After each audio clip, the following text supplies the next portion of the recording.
And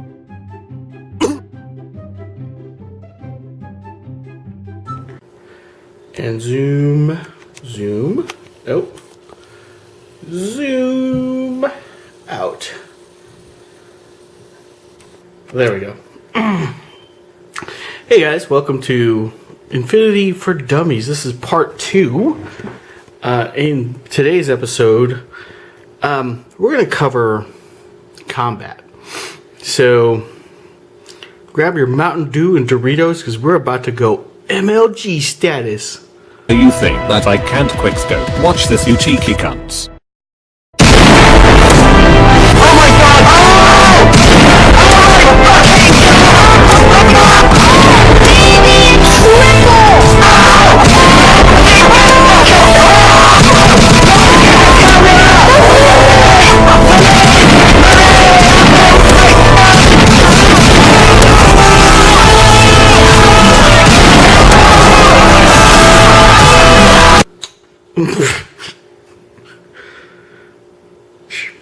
Sure, why not?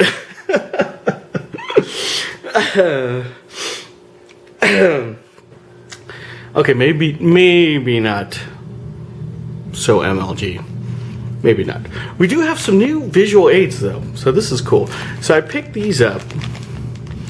These are like the mini orders and stuff. Really nice. Nice quality.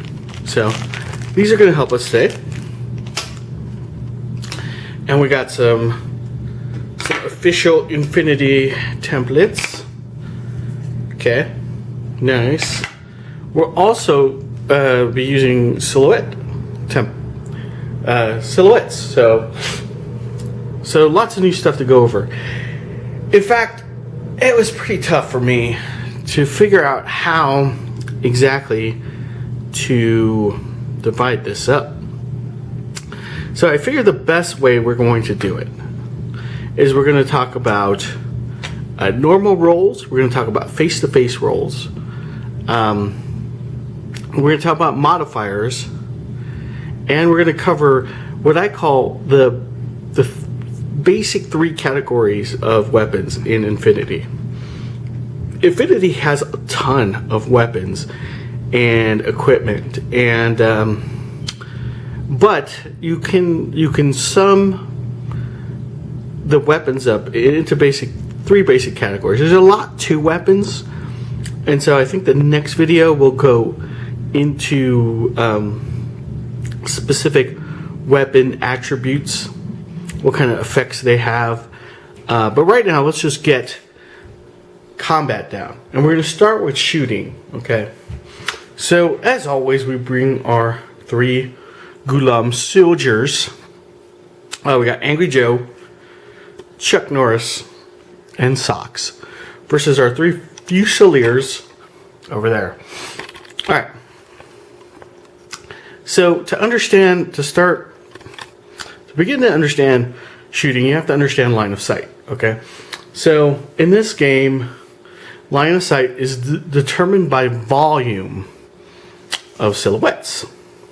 So if we look at our enemy profile, which I'm going to put up there, the Fusilier's silhouette is silhouette 2.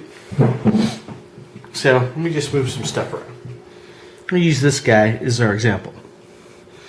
Okay. And we'll use Socks. Socks line up for the show. There you go. Now, to determine line of sight, we're going to use these volume templates.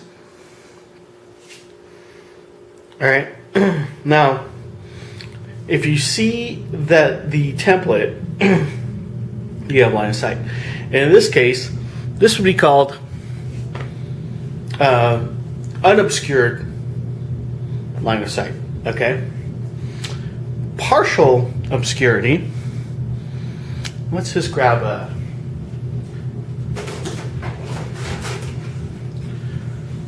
Let's say we have a situation like so.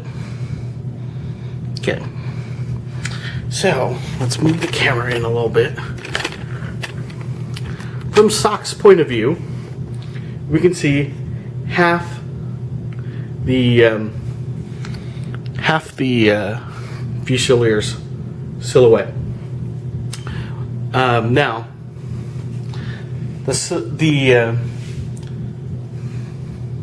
in order for the Fusilier to have cover, his base actually has to be touching the piece of cover. So right there, let's zoom in real quick. His base is touching, and we can see half of him. We still have line of sight, but it's obscured.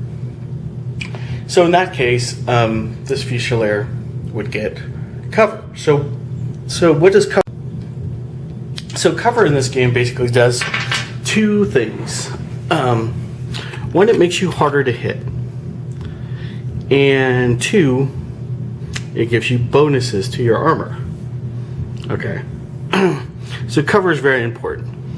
That makes cover probably the most important that I've seen in the games that I've played, miniature war games. The cover, if you look at most Infinity tables, people like to play with a lot of cover because, well, we're going to go over the roles in a little bit, and you'll see why cover is so important. All right, so let's move this. Same scenario, except now we can't. As you can see, Socks can't see any of the silhouette. That means that this Fusilier is in total cover, and you cannot declare a ballistic skill attack against that. There's an exception. We're going to go over that as well. But just so you understand the basic concept. So the rule of thumb is if you can see more than the silhouette's head, then you can see the opposing model. Okay, and if you look at the silhouette template, which is pretty cool, you see that line? That's how much cover. It's approximately a third. A third of the model needs to be obscured in some way for it to claim cover. Here's what's really important about cover. Okay, like I said, if you are not touching the terrain, as you can see in this example, realistically he's partially obscured, but the Fusilier cannot claim cover in that case. So it's pretty much like shooting him out in the open, and that is what makes this game so cover intensive, or so terrain intensive, is what I meant to say. Okay, so let's go over shooting. Okay, we're going to put these two. We'll do some pre-measuring here. There we go. All right. So shooting is a combination of the model's profile and the profile of the weapon. Okay.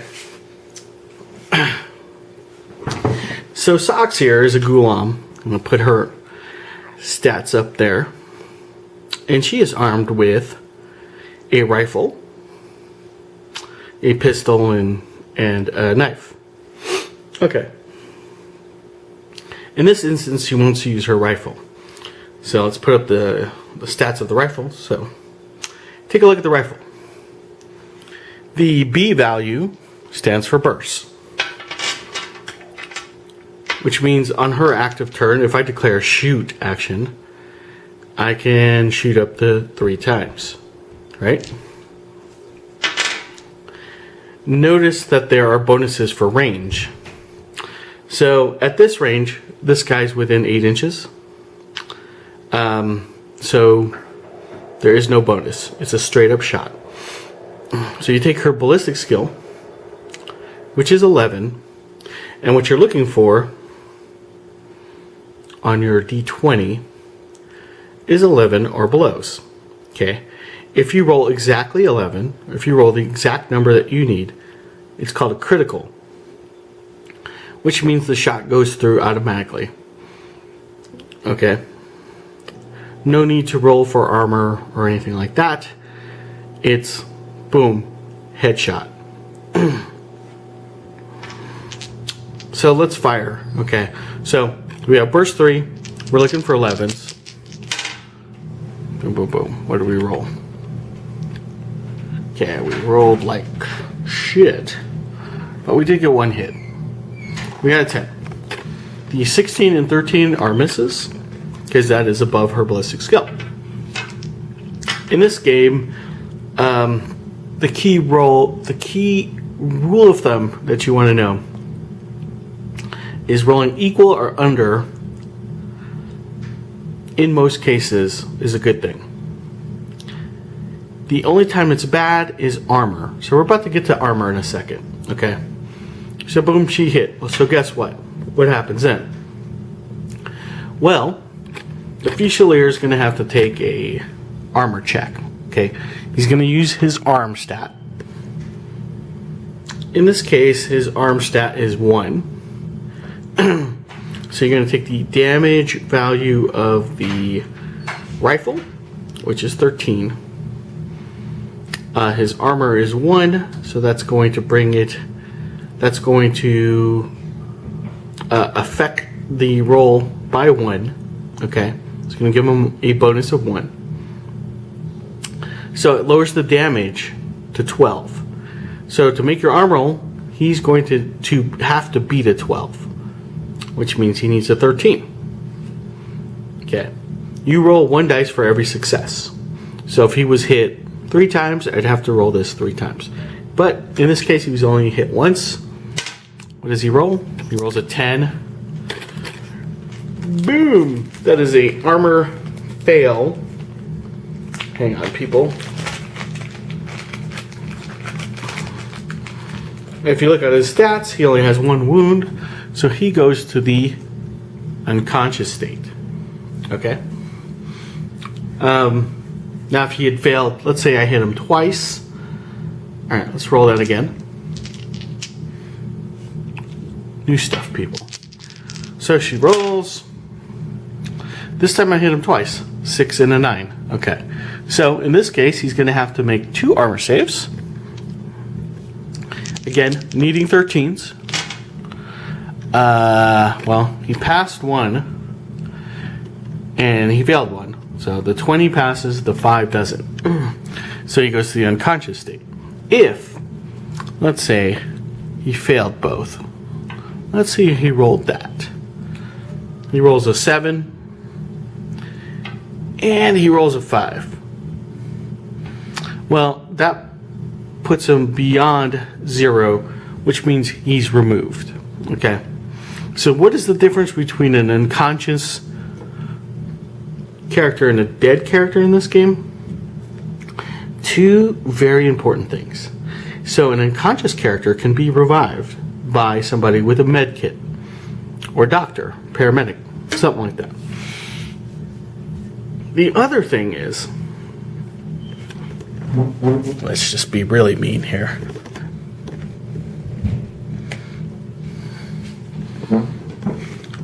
Let's replace socks for a second with a Naphaton, okay? She has a grenade. Grenades have an explosive template, okay? I could target that unconscious guy and catch the other guy in the blast. So that's something to consider. You can target unconscious people. So very important. Okay, so that's the basics. That's the very basics of shooting. But of course, there are modifiers. So we're gonna go. We're gonna go over modifiers. We're gonna go over the basic modifiers and how they stack. Okay. Understanding modifiers can be the difference between a good decision and a bad decision. Know your weapon, number 1, and basically know the rules. Okay, So we are going to continue with our example. We're still going to use socks. I don't know. Maybe it's Socks' episode. Okay. So socks is within, let's make sure, within 8. Okay. That puts her at a 0 modifier. And let's see. He's touching. Okay. So he's claiming cover. So that's going to put me at a -3 to my ballistic skill. So my ballistic skill of 11 goes down to 10, 9, 8. So now when I'm shooting,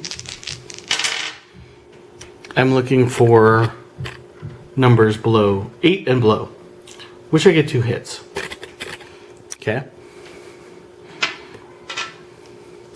But this time, the Fusilier still has to make 2 saves. But this time, because he's claiming cover, he gets +3 to his armor. So instead of being armor 1, he's armor 4. So now our damage of 13, right, becomes damage 9. So now he's looking for 10s. So you can see how cover makes a huge difference as he makes one and fails one.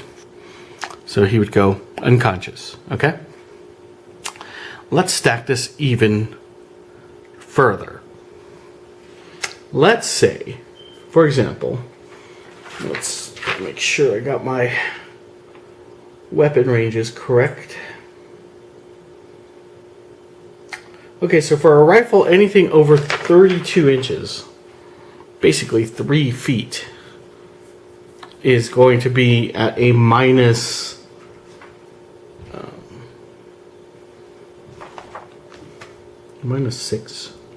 Let's look at rifle real quick.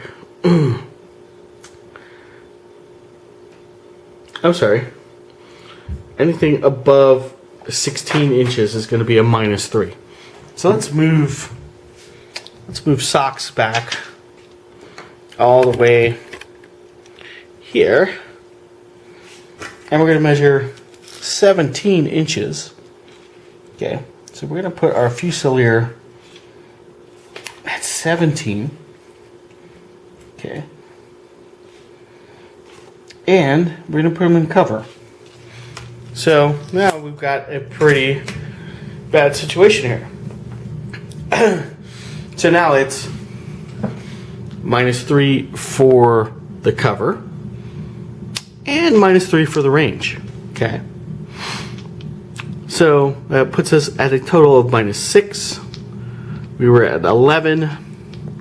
So we're looking for 5s. We roll again. And the 1 does it. The 1 hits. Let's see what happens. Does he make his armor save? He does not. Well, Socks, you are on fire. You're shooting like crazy. But remember, if we look at the weapon profile, it has a bonus range. This is called the sweet spot. So anything between 9 and 16 inches. So let's put him at, I don't know. Let's put him at 12. Let's put him at a foot. Okay. Cool. Now, Socks is shooting. And she's still at a -3 because of the cover. But because she's in her weapon's sweet spot, she's now at a +3. So the +3 and the -3 cancels each other out. And so now she's at her regular ballistic skill, which is 11. So we roll it again. We don't have to roll every time, but wow, she is hitting pretty good. She hits twice. Same thing for him. And yeah, he's going to pass one, fail one. So he would go unconscious again. So the Fusilier hasn't been able to save. Now, let's say the Fusilier does save. Same example. Let's roll it again. See what we get. 2 hits. Let's see if he can make double saves. Now let's say there's only 1 hit. 1 hit with a 7. Can he make this? He does. He makes it with a 17. Okay, cool. So that's how he makes his armor save. On a successful armor save, that character, the Fusilier, would have to make what is known as a guts check. Basically, to see if he's, he barely, bullet just bounced off his shoulder or something, and so he could get a little scared or nervous. So basically, that's a willpower check. If you check on his willpower, let's see, a 4 would make it.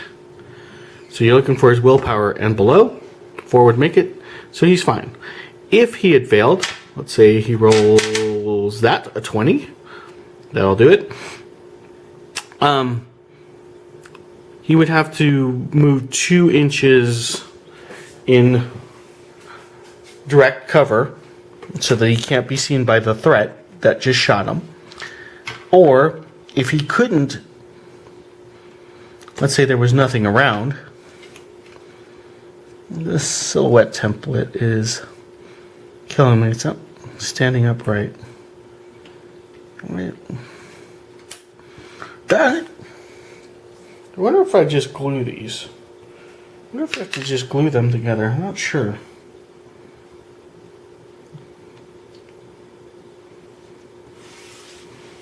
Okay. Yes, I'm being distracted by this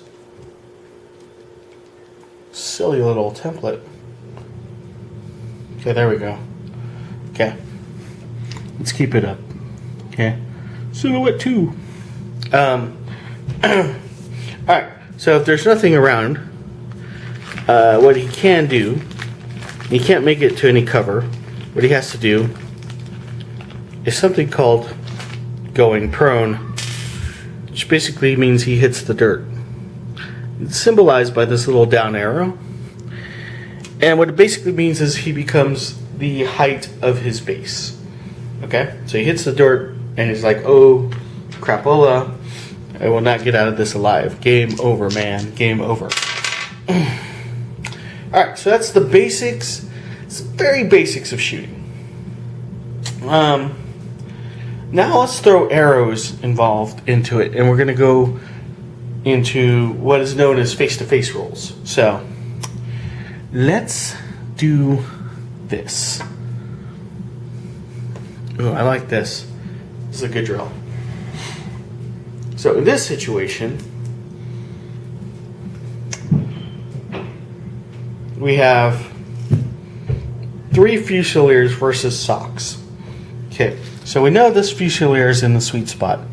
And so is this Fusilier. This Fusilier is outside of the sweet spot.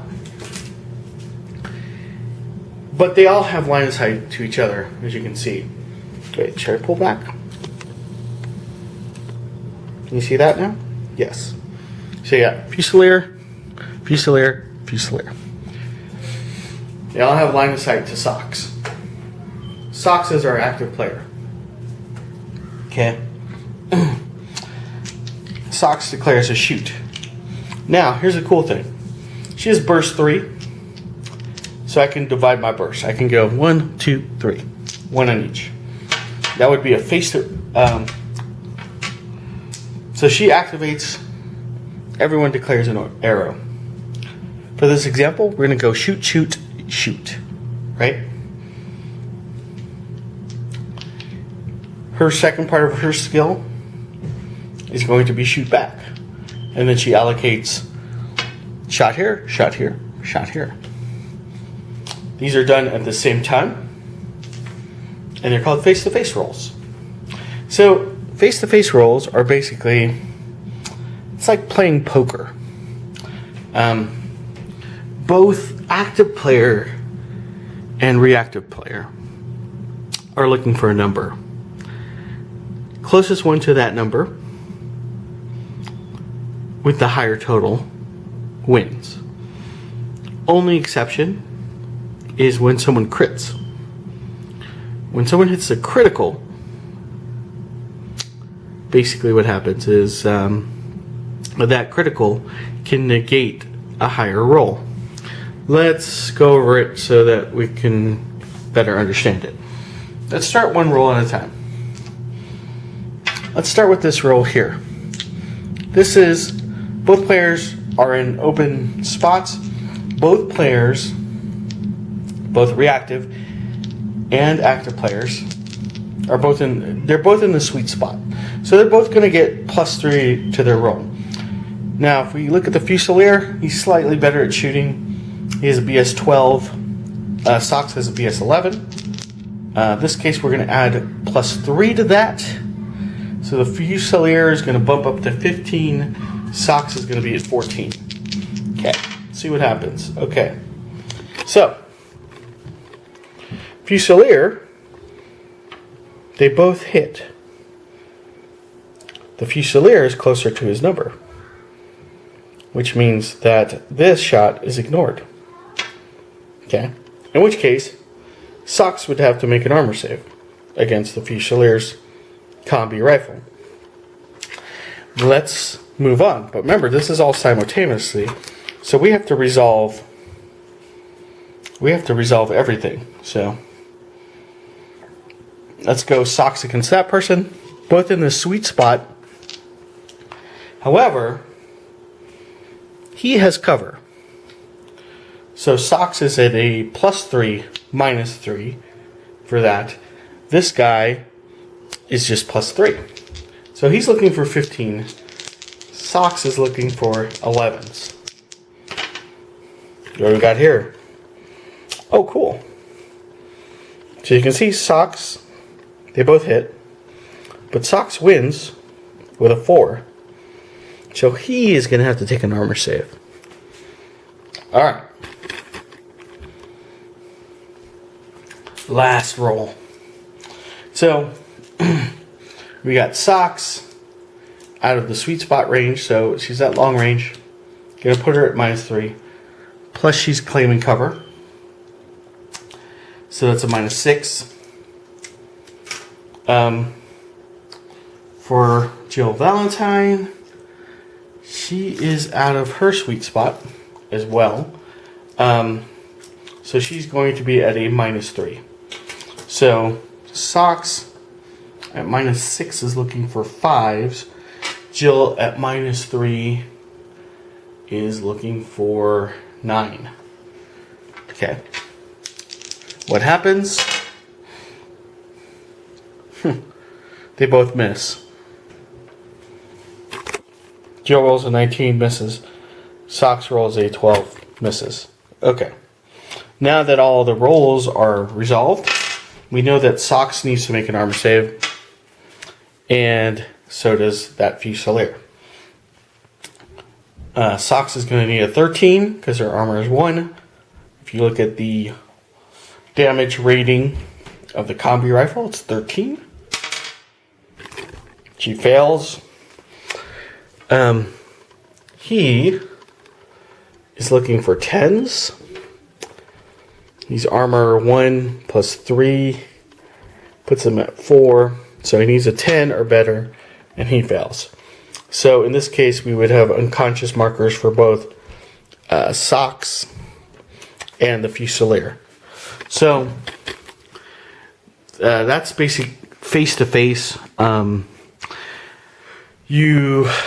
If I could break that down,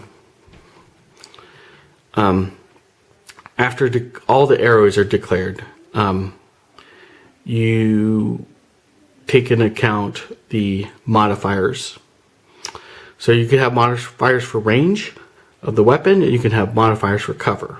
Okay. There are other ways to get even more, but since we're only dealing with the basic, let's just look at those two things. Okay. You come up with your target numbers for both the reactive and the active player, and then you roll off. Okay, and that's a face-to-face roll. All right. When wouldn't you have a face-to-face roll? Remember, in this game, there's something called mutual awareness. So basically, if I can see you, you can see me. There's only one exception to that, and that is firing arcs. So around each model, in the center of the base, is you draw a straight line through. And so if you're in the model's back arc, for example, if this Fusilier here was turned around, right? And I'm like back here or something, he could, I can shoot, declare a shot, and he doesn't have an arrow. Okay, he can't shoot back. If he survives the shot, he could turn around. Okay. But other than that, you have to be sort of... There are going to be situations when you're in somebody's zone of control. Zone of control is going to be 8 inches around the character. So, let's say I activate this player. Well, this guy can do an arrow, which is to change facing. He can declare that as his arrow. So that would be a willpower check to change facing. All right. The only other way he changes facing is if he survives the shot, and then he can change face. Okay, because obviously you just got hit by something, so you can turn around and figure out what is shooting you. Now my camera's about to run out of time, so let's convene with that. Hopefully, are there any questions? Please put them in the back. All right, cool. So we're back. Another common arrow. Let's just set up this. For example, would be a dodge. So let's say I activate, once again, Socks activates. And we've got 3 Fusiliers. Boom, boom, boom, boom. Okay. Socks activates and says, okay, I want to shoot.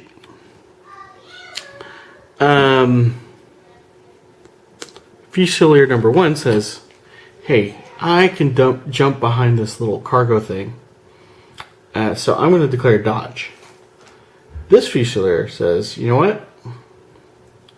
I'll take those chances. Let's shoot. This Fusilier says, why not? I'm going to shoot back. So we have sort of a mixed bag of reactions. Okay?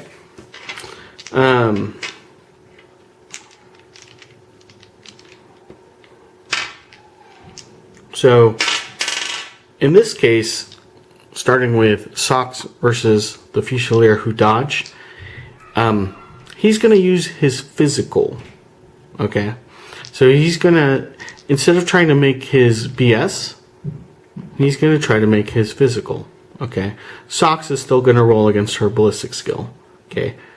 Whoever is closest, like in poker, wins. Okay, so Socks with a 16 is going to miss. With a 9, he's going to pass his physical, and he's allowed to move 2 inches, so he's going to jump behind cover. Boom, that's a dodge. We can do the other rolls. Both of these guys are in their sweet spot.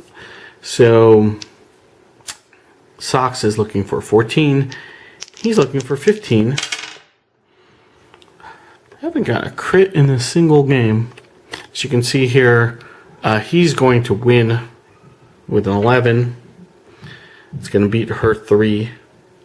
And so she would have to take an armor roll.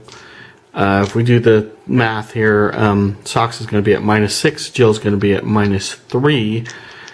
So Jill is looking for 12s. No, sorry, she's ballistic skill 12. So she's looking for 9s. Socks is at 5. So Socks is going to miss, and so is Jill. Something between those two. They don't ever hit. Okay. Let's do the other version. Okay.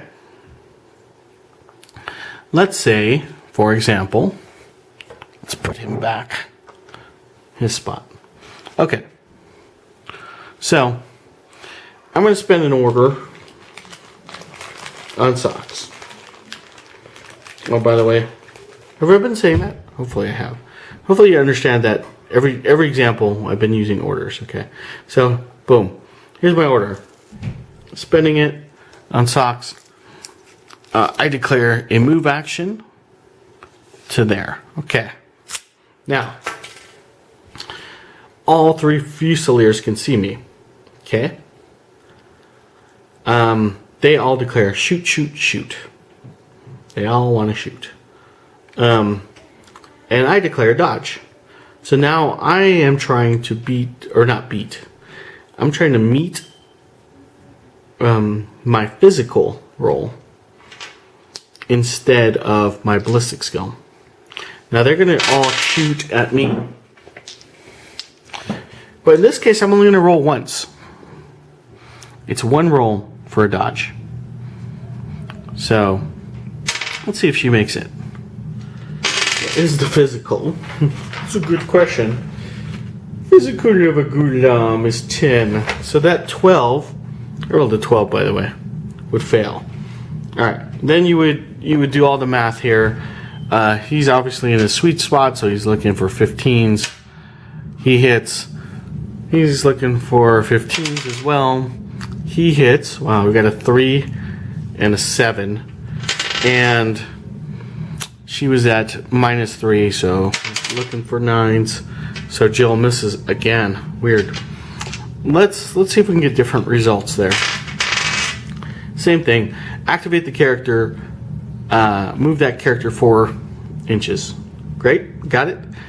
Everyone declares a shoot. I declare dodge. Come on, make your physical. She makes a physical with a 1. Sweet. Fusilier in the middle of the table hits. Fusilier on the roof also hits. And then Jill Valentine this time hits. 3 hits. Let's take a look at the results. All 3 results beating Jill's 1. So even though Socks, even though Socks passed her physical roll, it was all countered by those 3. She would actually have to take 3 armor saves, meaning 13s, and you would see a pass, fail. She would go unconscious, but remember it's simultaneously, so she actually made her dodge, so she's going to go there and go unconscious. Okay? That makes sense? I mean, there's tons of variations we can do. We can do where I activate Socks again. She's going to move. This time these 2 declare shoot. And say Jill declares a dodge. Then in that case, we would resolve like, okay, so I make my 1 dodge roll, which I fail. Socks, you are so bad at dodging. You would resolve these 2 shoot rolls. These would be considered normal. Well, they're not normal. They're face-to-face still. So let's go with his roll. He hits. And the guy on the thing. Wow, crits. We got a crit. We have a crit. In this case, Jill would just take it to the face. Or Jill. Why do I keep saying Jill? You are Socks. I thought naming these guys would be a good idea. This is why it's called Infinity for Dummies by a Dummy. Because, yeah. I really, you guys, just let me know if this does help at all. If this answers any kind of questions. I really want to do this series for me. We're taking a side for a second. It just helps me understand the game even more when I try to teach it to other people. So I'm hoping it helps you as well.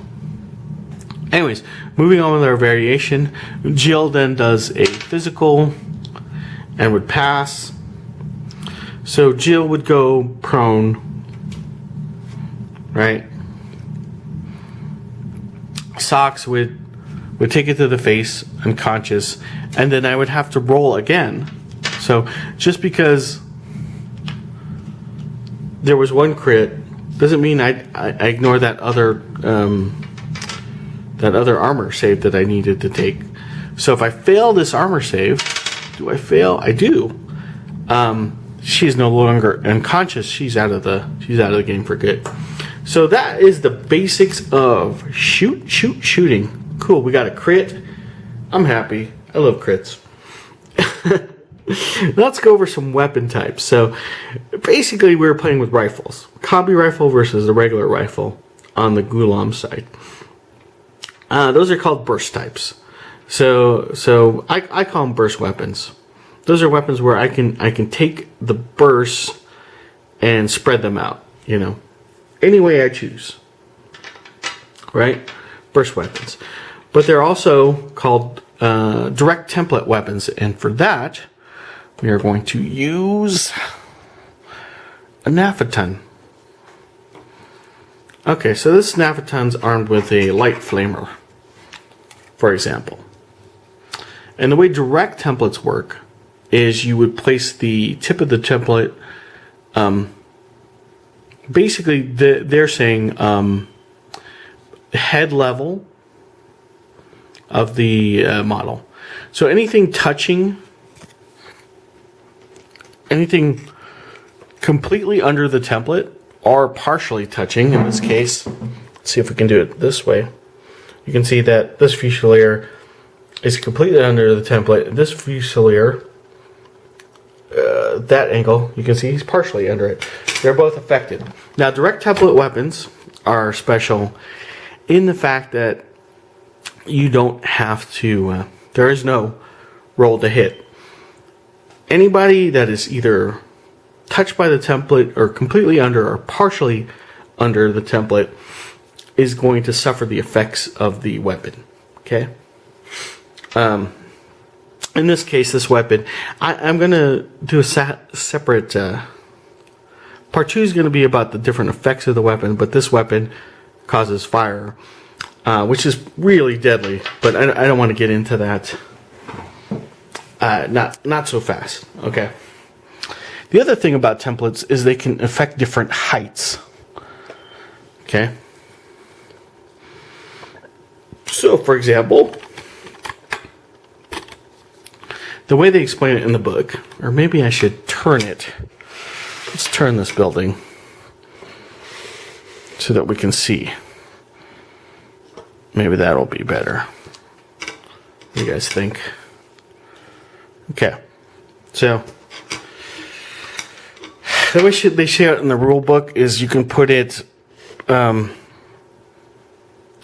towards the model's head like that. And you can see both guys are affected by the template. So they're hit and they get exposed. Okay, great. Understand?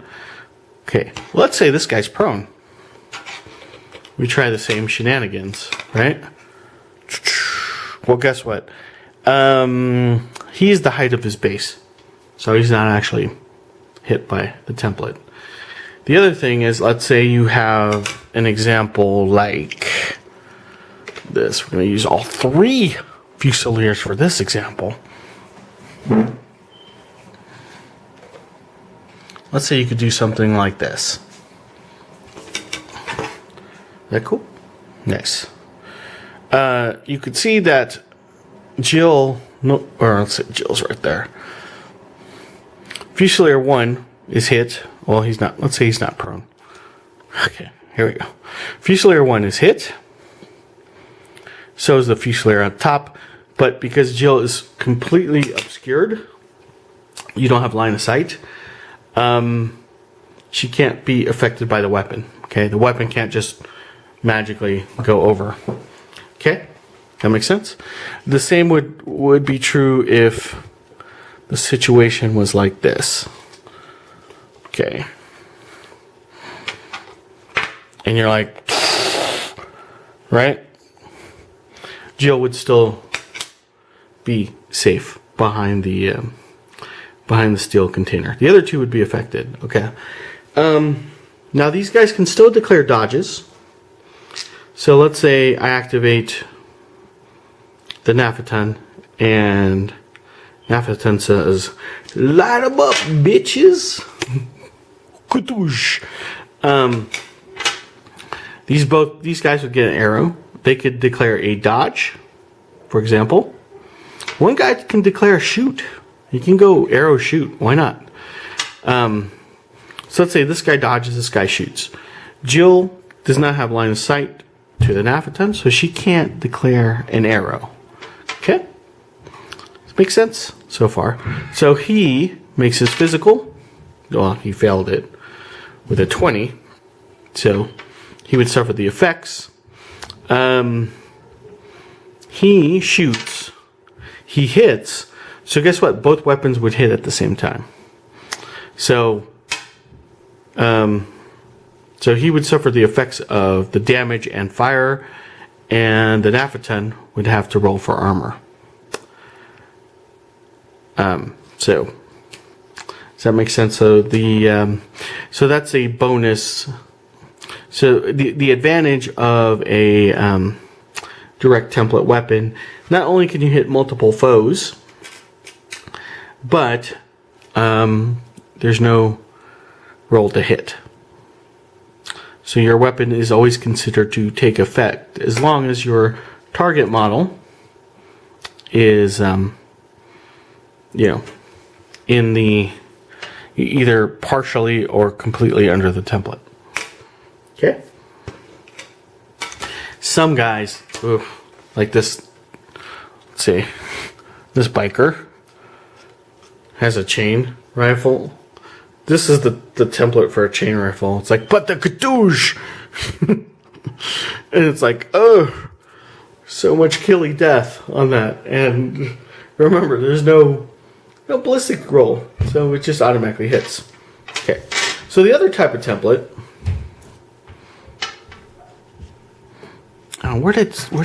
Okay, so Socks. Her rifle is a combi. It's a rifle shotgun combo. So shotgun. I have to break out the paper for shotgun. Shotgun is called an impact template. Okay, so instead of coming out from Socks, you choose a target. Let's say it's this Folio. And so from him, you draw the template out, and you can hit somebody behind. So the idea is that there's a spray when it impacts. That's pretty cool. Plus, shotgun's insane. So like, even a light shotgun at 0 to 8 inches, which is where we're at. This is below 8 inches. Plus 6. So Socks here gets to shoot all of a sudden it becomes ballistic skill 17. So that's 17 or below. And you get 2 burst 2 on that. Insane stuff there. And then the other guy gets affected, like so. Same rules apply. So if we were to line up like this, this crease is killing me. Say she shoots, so this Fusilier is going to be affected, but Jill is not going to be affected because she is completely out of line of sight. So that's what's called an impact weapon. For example, this guy here. has a Panzerfaust, and so when it hits its target, you put the center around the guy, and then anybody around it gets blown up as well, as long as they're partially in or totally in. They suffer the effects of the weapon. One thing to note about these multiple effects, let's go back to the Jill example, or socks. Let's say they both shoot, right? Let's say Jill's like, boom, declare a shot. Let's say Jill, socks. Let's say she crits with a 17 on the first guy. That is not well, where's God damn it, 17, boom, she crits. This guy's automatically killed. Do not pass go. You are friggin' dead. This guy would still have a separate roll. Okay. Let's just, in case you were curious, let's try that out. Okay. So we got Jill. She's looking for 17. This guy just declares a shoot with his gun. Combi rifle. Let's go pistol. Because each guy has a pistol. Why wouldn't you use a pistol at this range, right? So I'm at +3. So, yeah, I'm looking for 15. She's looking cool at a 17. Let's do that roll. Jill's going to win. Or Jill, socks. God damn it. She gets an 8, which is a hit. The 4 is also a hit, but it is canceled out. Okay. The other guy being affected,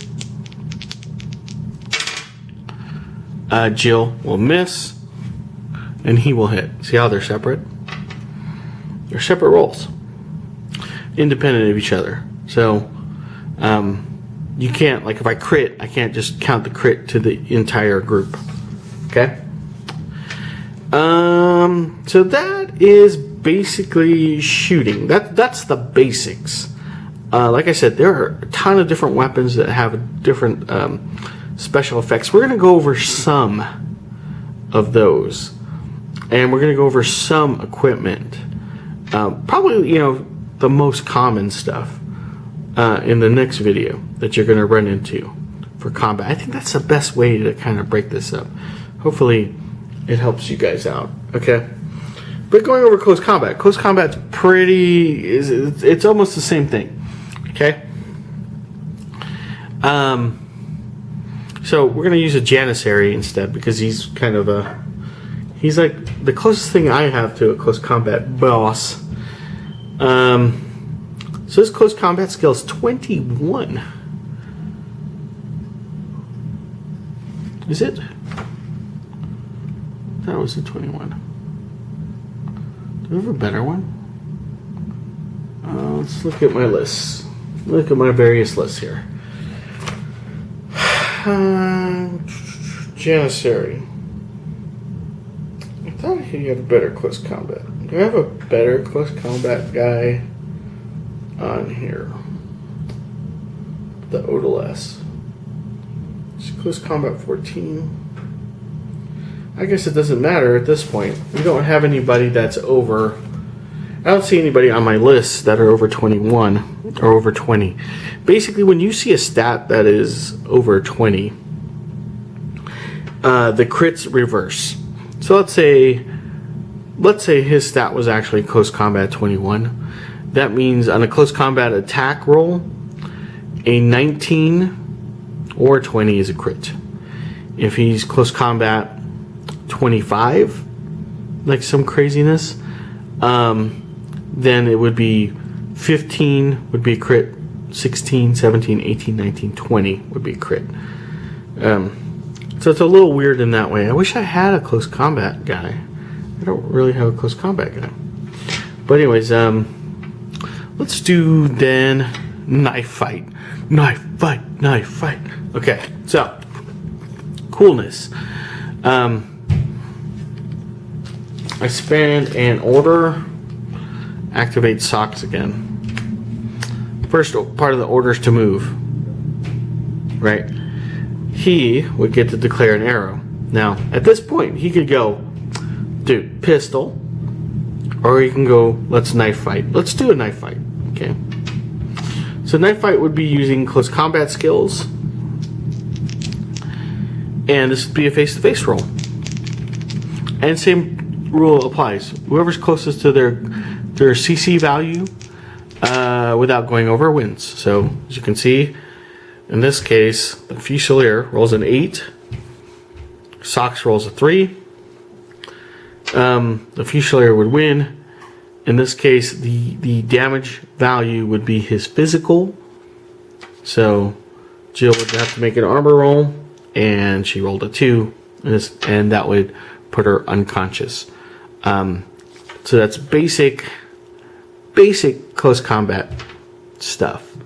Is, instead of using your ballistic skill, you're using your combat skill. There are lots of special abilities that help our guys in close combat.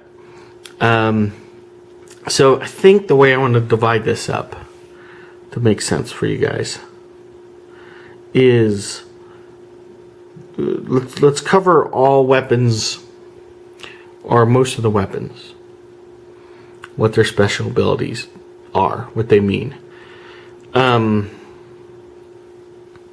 And then we'll cover the close combat stuff. The only other thing we did not mention in the basic combat section, things like speculative fire.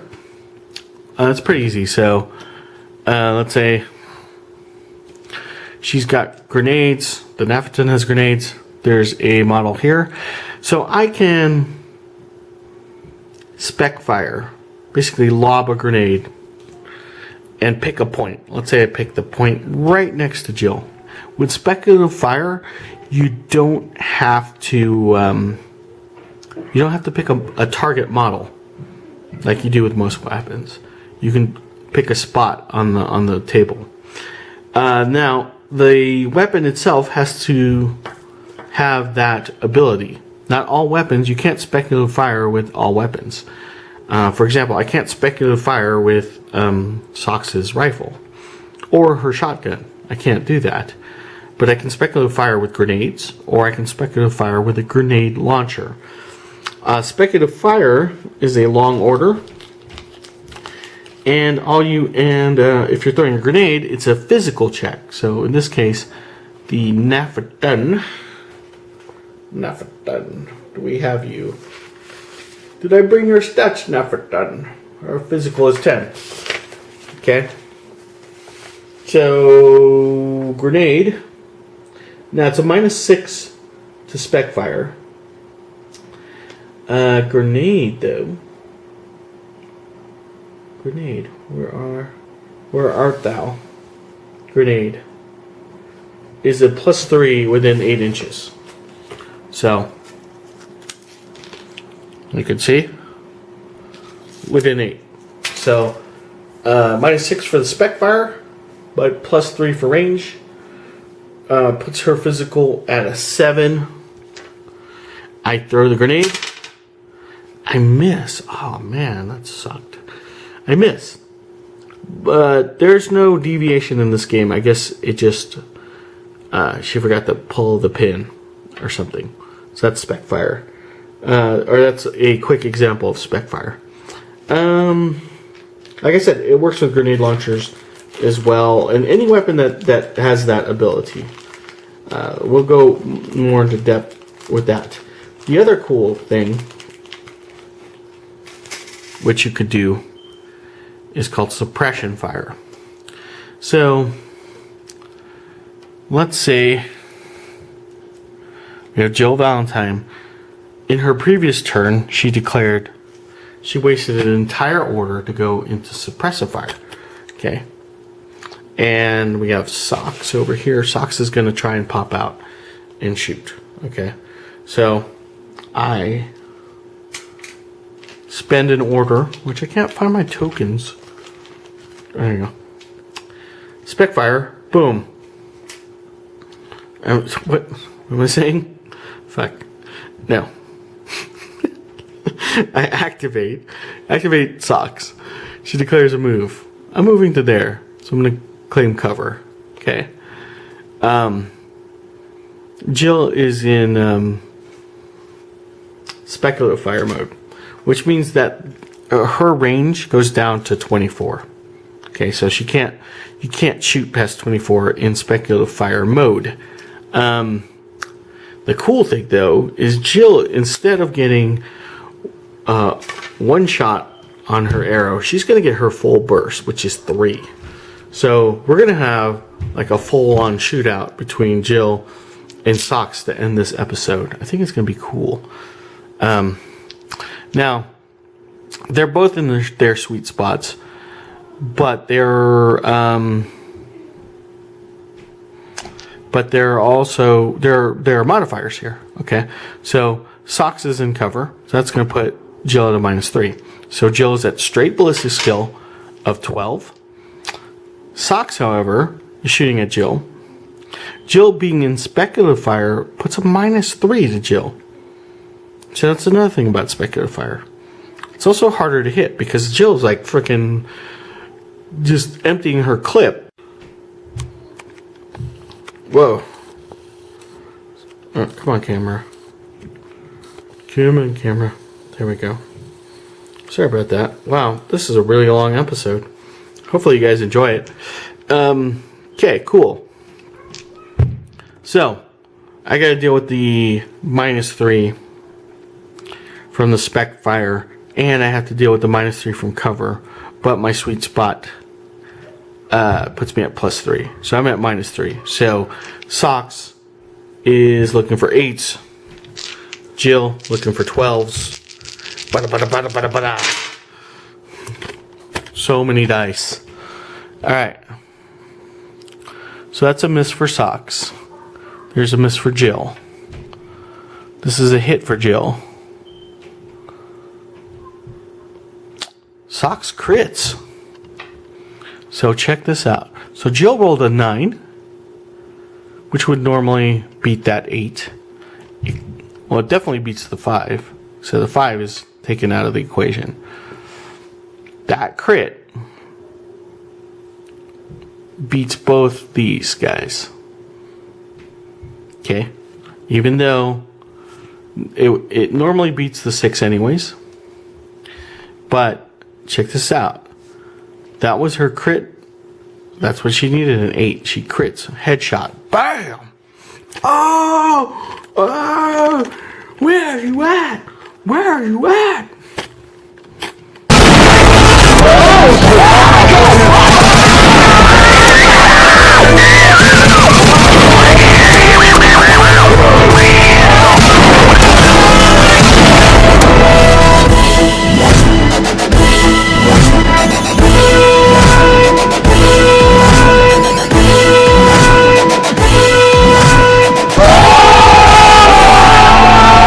Jill's head explodes. Rest in peace, Jill. Anyways, that was... yeah, we finally got some MLG stuff happening in here. So that was basic combat. And goddamn, that was a long episode. I thought it was going to be short. I thought I could wrap that up very shortly. That looks like a freaking epic long episode as my cat comes in to destroy everything, so we gotta wrap it up here. No, Dren! No, please spare my models. No! Oh my god, I'll see you on the next episode.